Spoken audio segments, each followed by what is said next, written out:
it kind of seemed to me like LLMs are kind of like a new operating system, right?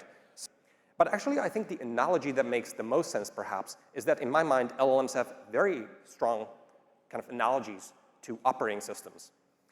In that this is not just electricity or water. It's not something that comes out of the tap as a commodity. These are now increasingly complex software ecosystems, right? So they're not just like simple commodities like electricity.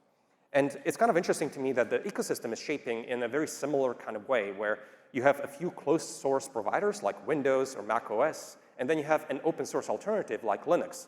And I think for LLMs as well, we have a kind of a few competing closed source providers, and then maybe the Llama ecosystem is currently like maybe a close approximation to something that may grow into something like Linux.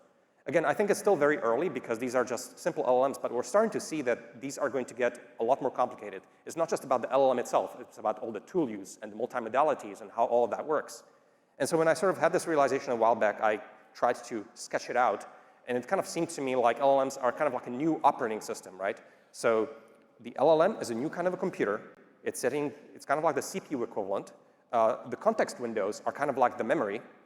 And then the LLM is orchestrating memory and compute for problem solving using all of these capabilities here. And so definitely, if you look at it, it looks very much like operating system from that perspective.